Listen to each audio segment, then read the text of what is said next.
시청자 비평 플러스에서 YTN을 들여다봅니다. 국가 명운을 결정짓는 선거에서 유권자 판단을 돕기 위해 언론은 더욱 날선 태도를 유지해야 합니다. 오늘 뉴스 리뷰와의 시간, YTN이 전한 대통령 선거 방송을 살펴봅니다. 화면 너머의 목소리까지 듣고 답해드립니다. 시청자 톡톡 Y로 도착한 의견들 함께 들어보시죠.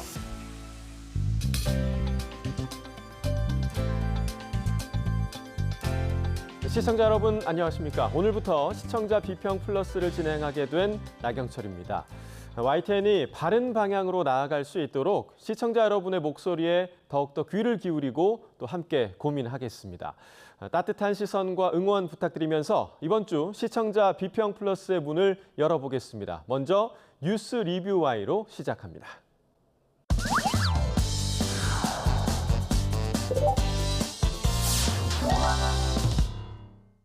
제21대 대통령 선거가 마무리됐습니다. 개표 현장의 긴장감부터 또 당선의 순간까지 저희 YTN은 그 전 과정을 빠짐없이 담아냈는데요. 뉴스 리뷰 Y에서 YTN이 전한 대통령 선거 방송을 살펴보겠습니다. 오늘 함께 이야기 나눠주실 두 분 먼저 소개해드립니다. 반유미 시청자평가원 나오셨습니다. 이동우 해설위원 실장 나오셨습니다. 자, 먼저 이번 대통령 선거 방송에서 다양한 구성의 기획보도 또 특집 방송이 많이 준비가 됐는데요. 자, 먼저 실장님, 과거 대통령 선거 때와 시스템적으로나 아니면 취재 상황에 많은 차이가 있을 것 같은데 좀 어떻게 보고 계셨나요? 예, 그렇습니다. 이제 과거 대통령 선거 방송에서는 아무래도 유세 위주로 방송과 보도가 이루어지는 경향이 있었는데요. 최근 경향은 아무래도 미디어 환경이 이제 변하면서 유튜브나 이제 개인 SNS 등에 대한 취재가 상당히 중요해졌어요. 아시다시피 이제 이재명 대통령도 중요한 얘기나 공약 등을 레거시 미디어보다는 유튜브에서 종종 하는 경우가 있었고요. 유튜브 등 온라인 광고 시장이 전통적인 방송 광고 시장의 3배를 넘어서고 있는 상황입니다. 그만큼 미디어 환경이 이제 급변하고 있다, 이렇게 볼 수 있겠는데요. 이 같은 급격한 미디어 환경과 사회 변화에 따라서 기자들의 취재 방식도 많이 달라지고 있고요. 이 같은 트렌드는 향후 더 심하지 않을까, 이렇게 예상하고 있습니다. 네, 저희가 이제 보도를 하면서도 정치인들의 SNS 소개를 굉장히 좀 많이 하게 되거든요. 그래서 설명해 주신 것처럼 미디어 환경이 변화하면서 정말 취재 대상 그리고 방식이 급격하게 변화했다, 이렇게 볼 수 있을 것 같습니다. 자, 그럼 선거 방송의 흐름에 따라서 좀 하나씩 정리를 해보도록 하겠습니다. 투표가 시작된 3일 오전 보도부터 좀 볼까요? 네, YTN은 현장 속보형 보도를 통해서 당시 선거 방송을 시작을 했는데요. 분주했던 당시 모습이 고스란히 잘 담긴 것 같습니다. 투표 상황에 대한 정보를 신속하게 전달할 수 있었는데요. 대선 당일 투표율, 그리고 후보별 유세 동향, 개표 상황 등을 현장에서 실시간으로 전해 신속하고 생생한 정보 전달에 주력해 주었습니다. 네, 투표소의 현장 분위기 어떻습니까? 잠시 뒤인 새벽 6시부터 투표소가 곧 문을 열 예정입니다. 네, 먼저 대구부터 가보도록 하겠습니다. 대구는 역시 보수세가 강한 곳인데요. 사전 투표율은 낮은 편이었습니다. 보수 유권자들이 많은 지역이라 이른바 사전투표 부정선거 의혹의 여파라는 분석이 나옵니다. 보도는 투표소 내부를 개소 직전 카메라에 담아 소개하고 있었는데요. 투표 절차를 투명하게 시청자에게 보여줌으로써 유권자의 신뢰를 높이는 데 기여할 수 있었습니다. 대구, 광주, 대전, 강원 등 전국 주요 도시의 투표소를 찾은 기자는 지역별 사전투표 선호 경향이라던가 우세 정당 등 지역 정치 지형에 대한 해석의 실마리를 정보로 제공했습니다.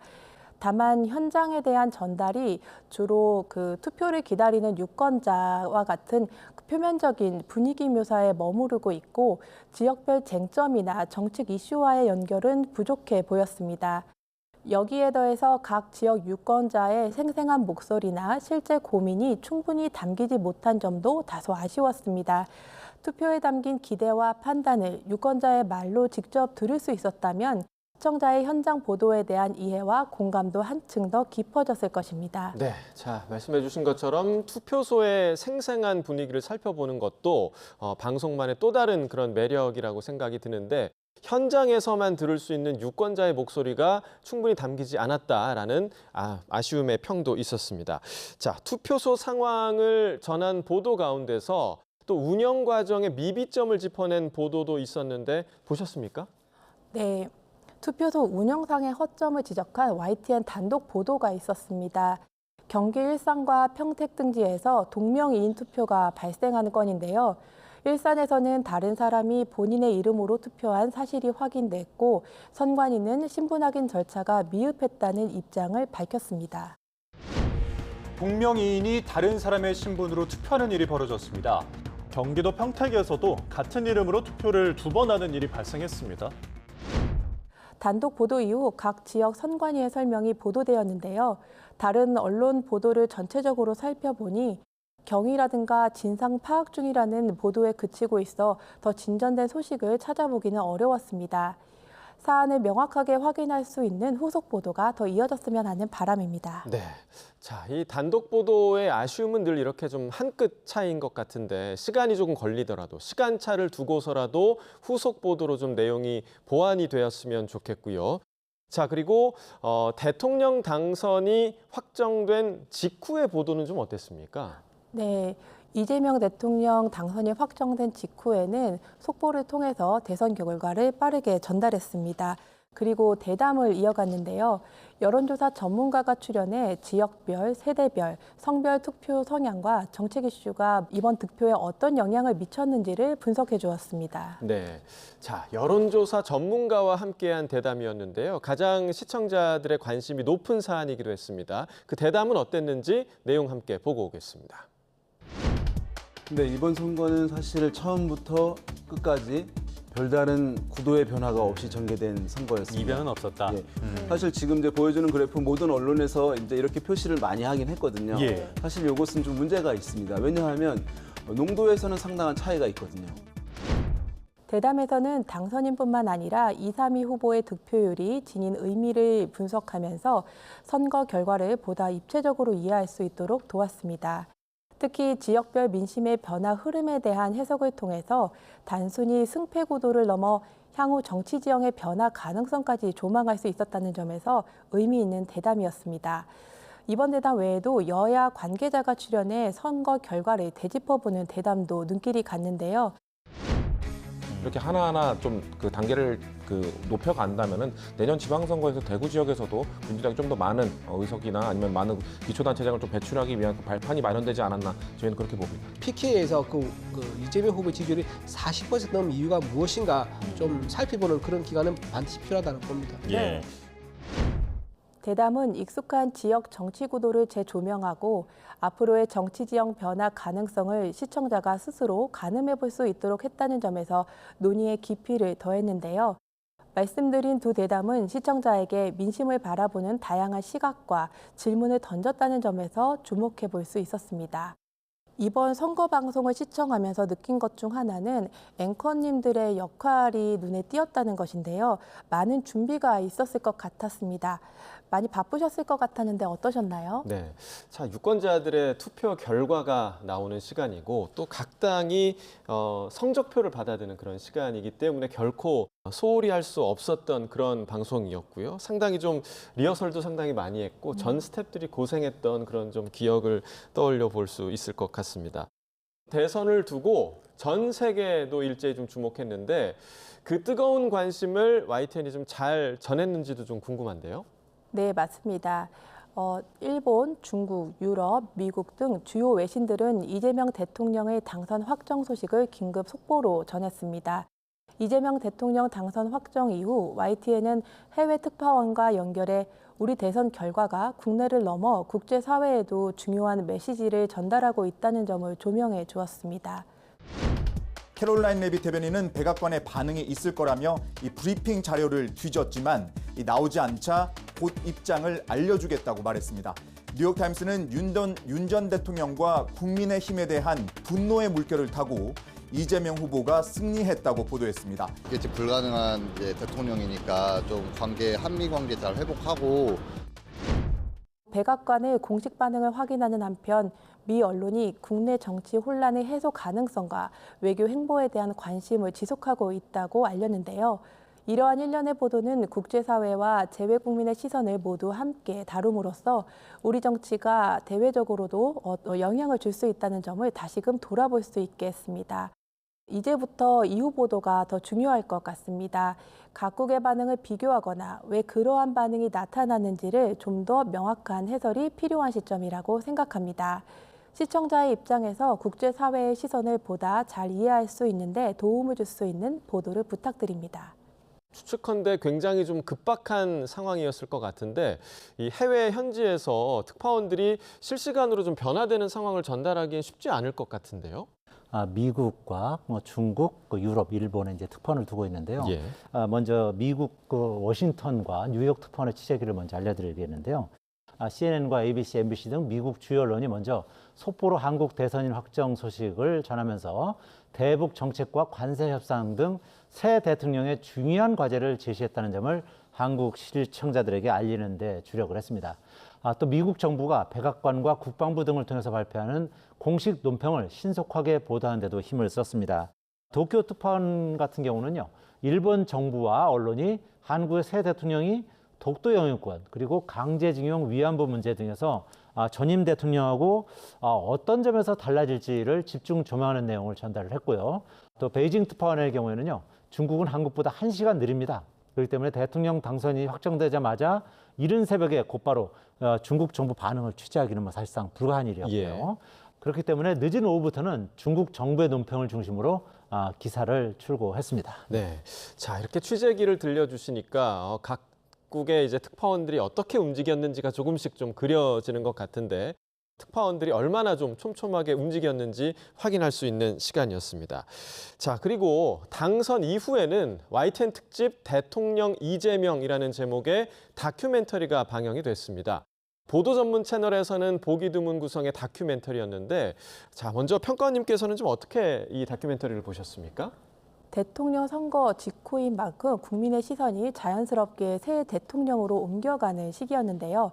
YTN은 이 시점을 놓치지 않고 당선인의 면모를 깊이 있게 소개하는 특집 다큐멘터리를 선보였습니다.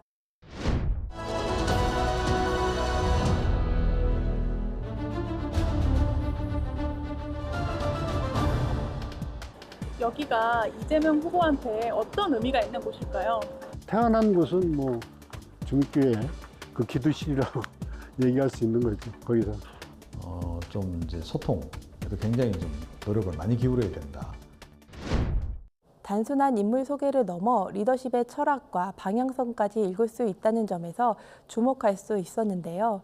진영과 세대를 아우르는 갈등을 환기하고 소통과 민생을 중심에 둔 통합형 리더십에 대한 국민적 기대를 진지하게 담아냈다는 점 역시 돋보였습니다. 대통령 개인의 서사뿐 아니라 시대가 요구하는 리더십을 함께 다뤘다는 점에서 시청자와의 공감대를 넓힐 수 있는 기회가 됐습니다. 네, 전체 길이가 30분이 넘는 분량의 긴 다큐멘터리였는데요. 이 대통령의 삶을 복기하는 그런 기획이 돋보였던 프로그램이 아닐까 생각이 드네요. 예, 그동안 그 공중파 방송들 같은 경우는 이런 대통령 선거가 있으면 이제 그 당선자 관련한 그런 다큐멘터리를 많이 만들어 왔거든요. 예. 그리고 또 비상계엄과 관련한 그런 다큐멘터리도 많이 만들었는데 저희 YTN은 아무래도 24시간 뉴스 채널이다 보니까 이런 다큐멘터리를 만드는 데 있어서 이제 지금까지 좀 소홀한 측면이 좀 있었습니다. 그래서 예. 이번에 보도 제작국에서 이와 관련해서 좀 아이디어를 내서 방송을 하게 되는데요. 대통령 당선자가 이제 어떤 배경에서 성장했는지 그리고 어떤 철학을 가진 인물인지를 심층적으로 다뤄준다면 시청자들이 궁금해하는 정보를 제공할 수 있고요. 또 보도 제작부에서 선제적으로 가장 잘 준비할 수 있는 포맷이다 이렇게 생각을 했던 것입니다. 예. 또 보도의 공정을 기하기 위해서 여론조사 결과 등을 바탕으로 대통령 당선에 유력한 2명의 후보 다큐멘터리를 동시에 제작을 했는데요. 두 편 모두 비슷한 분량에다가 대통령 당선 장면만 빼고 더빙과 편집 등 완제품으로 제작을 해서 사내에서 시사를 거치기도 했는데요. 예. YTN의 뉴스와 인터뷰 아카이브를 활용해서 대통령 후보자의 서사를 구성하는 것은 채널의 보도 자산을 효과적으로 확장하는 그런 의미도 있다 이렇게 판단을 했고요. 또 실제 시청률과 유튜브 조회수 역시 평균을 웃돌면서 아주 좋은 결과를 도출했다 이렇게 자부하고 있습니다. 아마 그 부분이 제일 중요한 부분이 아닐까 좀 생각이 드는데요. 그동안 소홀했던 부분에 대해서 새로운 시도를 또 했다는 점에서 긍정적으로 평가를 해 주셨습니다. 자, 이제 정권이 교체가 됐습니다. 정권 교체 이후 달라진 국정 운영 속에서 저희 YTN의 보도는 어떤 가치를 중심에 두고 나아가야 할지 이 부분에 대해서도 좀 고민이 많으실 것 같아요. 그렇습니다. 이제 그 새 정부가 출범하면서 언론의 역할이 굉장히 중요한 거 아니겠습니까? 예. 이제 이런 상황에서 보도 전문 채널 YTN이 중점적으로 보도할 항목을 정리해 보면 이제 다음과 같은데요. 첫째는 새 정부의 국정 운영 방향과 정책 기조라고 할 수 있겠습니다. 이재명 대통령이 어떤 국정 철학을 가지고 있으며 이를 기반으로 어떤 정책을 추진할 예정인지 상세히 분석해야 하고요.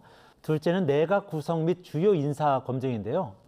인사가 만사라는 말이 있지 않습니까? 예. 그렇기 때문에 새 정부의 주요 직책 인사는 국정 운영의 방향성과 능력을 평가하는 중요한 요소라고 할 수 있겠습니다. 마지막으로 국제사회 반응 및 외교 정책 방향이 중요한데요. 북중러하고 마주하고 있는 지정학적인 중요성 때문에 새 정부의 외교 정책은 국제사회에서도 주목하고 있는 그런 사안이라고 볼 수 있겠습니다. 예. 그런 만큼 주변국 및 주요 국제기구의 반응, 외교관계 변화, 그리고 경제 및 안보 전략 등을 분석하면서 한국의 국제적 위상과 향후 외교 방향을 상세하게 보도하는 그런 자세가 필요하다. 이렇게 볼 수 있겠습니다. 네, 선거 당일부터 개표까지 짧은 일정의 보도를 시청하다 보니 당선인 정책에 관한 면면을 살피는 보도까지는 확인할 수 없는 부분이 좀 아쉽기는 했습니다. 새 정부가 들어서면서 언론에 대한 기대감도 함께 커질 수밖에 없는 상황입니다. 이제 막연한 기대보다는 구체적인 정책 검증에 들어가야 할 시점이라는 생각인데요. 국민 삶과 직접 연결되는 것이기 때문에 정책 수립 과정 전반이 더욱 투명해졌으면 하는 바람이 있습니다. 말씀해 주신 내각 구성부터 국민 여론까지 시청자가 궁금해하고 알고 싶은 부분입니다. 언론의 권력 감시와 견제 역할을 잘 맞춰가면서 앞으로의 보도들도 잘 부탁드립니다.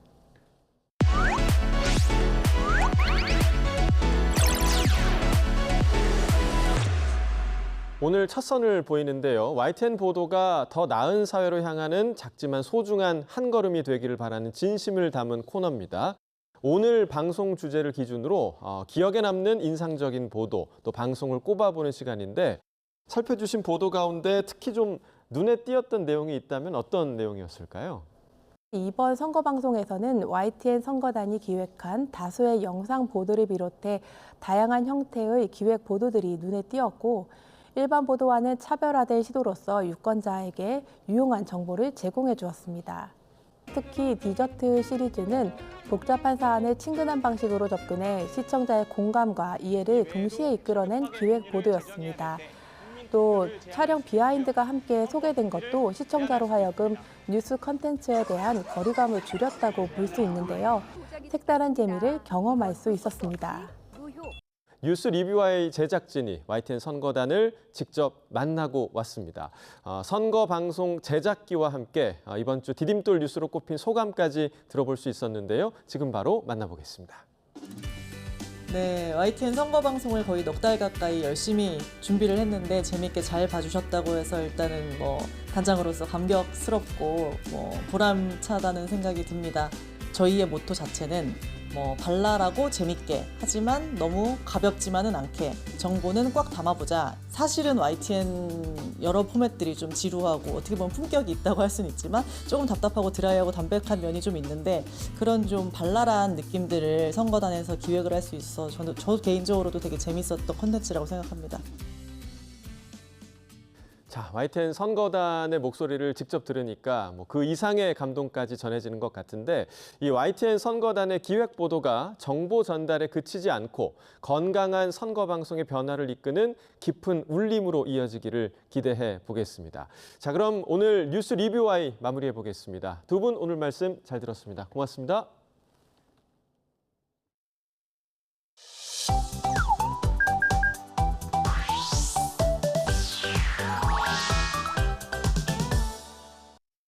YTN을 향한 시청자 의견이라면 모두 귀 기울여 듣고 답하는 시청자 톡톡 Y 시간입니다. 오늘 주목한 시청자 의견을 AI 앵커 Y온이 소개해 드립니다. 지금 바로 만나보시죠. 안녕하세요. AI 앵커 Y 온입니다. 오늘의 첫 번째 주제는 영농형 태양광에 대한 시청자 의견을 들어봤습니다. 자세한 내용 지금 바로 보시죠.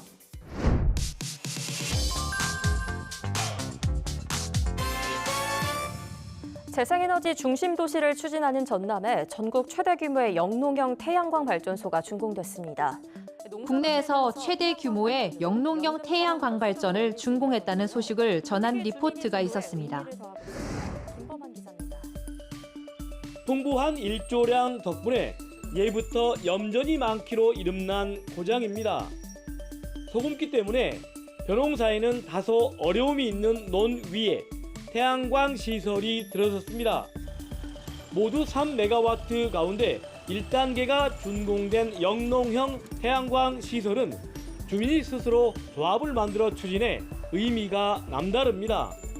추가 공사가 끝나면 28가구는 앞으로 20년 동안 농사도 지으면서 한 해 140여만 원을 따로 연금처럼 받게 됩니다. 이번에 설치된 영농형 태양광 발전의 역할과 규모 등을 소개하면서 농촌에 도움이 될 수 있음을 전한 보도였는데요. 전국 최대 규모의 영농형 태양광 발전소 준공에 대해 보도하면서 농사를 지으면서 추가적인 소득을 창출할 수 있다고 전했는데 영농형 태양광의 구체적인 전망과 특징이 궁금하다는 시청자 의견이 있었습니다. 시청자 톡톡아이에서 영농형 태양광의 전망과 특징 등에 대해 알아봅니다. 보도에 소개된 영농형 태양광은 2017년 국내 최초로 상용화에 성공한 후 일본의 30여 개소를 포함해 강진 영광, 해남 영암 등에 지속해서 설치하는 등 보급을 확산하고 있습니다. 영농형 태양광 시스템의 핵심은 태양 추적식 트래커인데요. 태양의 위치에 따라 태양광 패널 각도를 자동으로 조절해 고정식 대비 15에서 30%의 높은 일사량을 확보할 수 있다고 합니다. 이를 통해 발전 효율을 극대화할 수 있을 뿐 아니라 원격 제어 기능까지 더해져 고령 농민들도 PC나 스마트폰을 통해 손쉽게 작동 상태를 점검하고 제어할 수 있는데요. 자연재해에 대한 피해도 최소화할 수 있습니다. 강풍이나 폭설에 대비한 자동 안전 모드까지 탑재돼 태풍이 접근하면 패널을 수평으로 눕혀 바람 하중을 줄이고 폭설 시에는 패널을 가파르게 세워 쌓인 눈이 미끄러져 내려가도록 합니다. 트래커의 구동 부품은 밀폐형 구조로 설계돼 모래바람이 심한 지역이나 폭우 등 악천후에서도 안정적인 작동이 가능한데요. 농지의 본래 용도를 훼손하지 않아 농민들에게 안정적인 부가 수입원을 제공해 농한기에도 전기 판매 수익이 발생해 농가 소득을 증대시킴인데요. 작물 수확과 전력 생산이라는 두 가지 경제 활동을 동시에 수행할 수 있어 고령 농민의 경제적 부담을 덜고 농촌 공동체의 지속 가능성 확보로 이어질 수 있다고 하는데요. 신재생에너지 기반 사업이라는 점에서 청년 세대의 귀농 귀촌 유도와 지역 일자리 창출에도 긍정적인 영향을 미치고 있다고 합니다. 다음으로 시청자 톡톡과의 두 번째 주제는 미국 약값 정책에 대한 시청자 의견을 들어봤습니다. 어떤 내용을 담고 있는지 이어서 확인해 보시죠.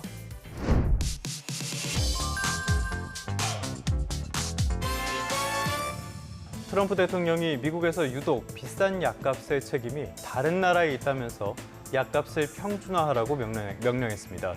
미국 트럼프 대통령이 약값 인하 행정명령에 서명하면서 관련 내용에 대해 전한 보도가 있었습니다.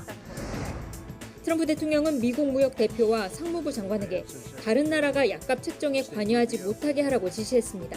미국 제약사가 외국에서 약을 더 비싸게 팔 수 있도록 미 정부가 나서 지원하겠다는 겁니다.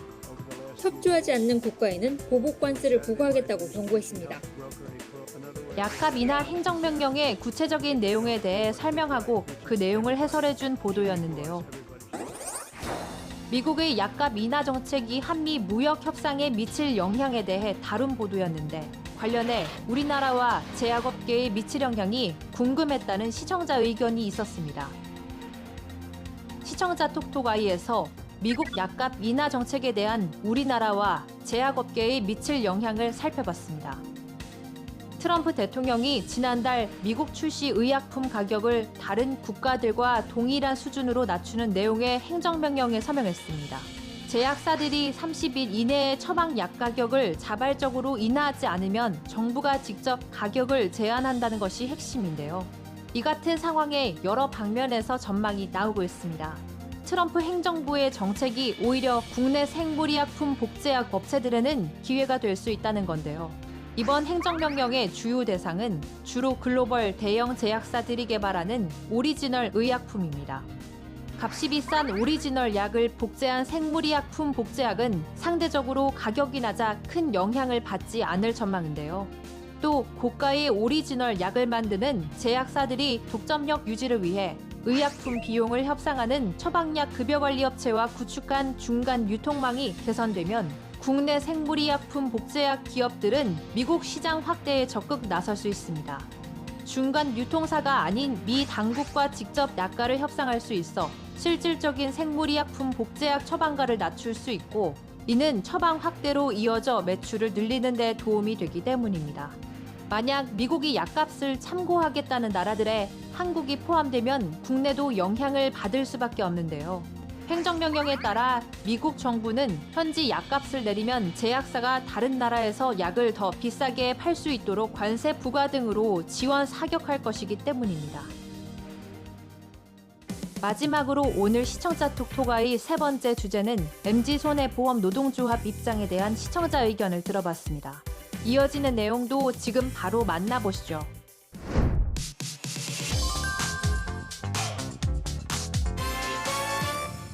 부실금융기관으로 지정돼 수차례 매각 협상이 진행되다 무산됐던 MG손해보험이 결국은 폐업 수순에 들어갑니다.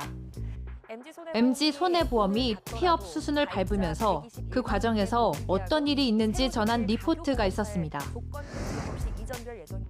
지난 2022년 부실금융기관으로 지정돼 수차례 매각 협상이 진행되다 무산됐던 MG손해보험의 처리 방안이 확정됐습니다.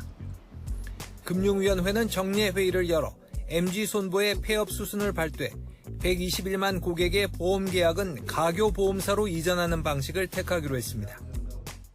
고객 입장에선 한시름을 놓을 수 있게 됐지만 500여 명에 달하는 MG손보 직원들 사정은 다릅니다. 가교보험사는 신규 영업 없이 기존 보험계약 유지만 하기 때문에 필수 인력만 고용 승계가 가능합니다. 가입자들의 계약은 가교보험사로 이전됐지만 직원들의 고용 승계는 장담할 수 없는 내용을 전했는데요. MG손해보험의 폐업 수순과 관련 내용을 전한 보도였는데 이 과정에서 노조가 가교보험사 설립을 반대한다고 전했는데 그 이유를 다루지 않아 궁금했다는 시청자 의견이 있었습니다. 자세한 내용을 보충하기 위해 시청자 톡톡아이에서 MG손해보험 노조가 가교보험사 설립을 반대하는 이유를 알아봅니다. MG손해보험이 가교보험사를 통해 기존 계약을 이전하는 방식으로 정리되면서 영업도 정지됐습니다. 이에 기존 보험 계약은 유지되지만 신규 계약은 금지되고 MG손해보험 직원들의 일부 실직도 불가피해졌는데요. MG손해보험 노동조합 측은 직원 설명회, 총파업 투표 등에 나서며 가교보험사 설립 반대 등에 나선다는 계획입니다. MG손해보험 노조 측은 노동자의 생존권을 보장하는 정상적인 매각을 위한 조치를 주장하며 가교보험사 설립을 반대하고 있는데요.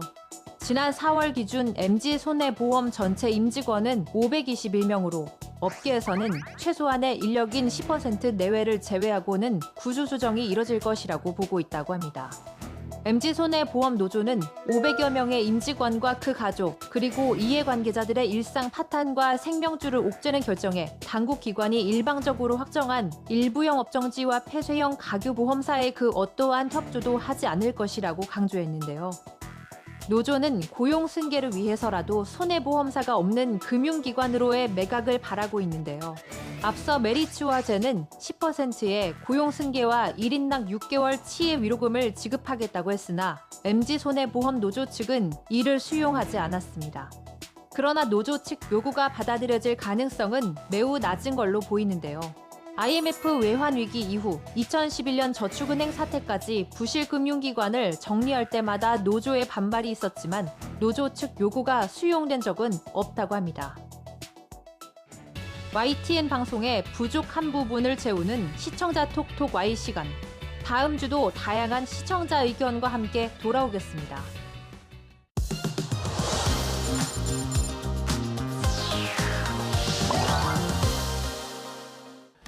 시청자 목소리로 YTN을 되돌아봅니다. 방송에 대한 여러 의견들 SNS와 홈페이지를 통해 남겨주시고요. 시청자 비평 플러스는 다음 주 더 새로운 의견으로 돌아오겠습니다. 시청해주신 여러분 고맙습니다.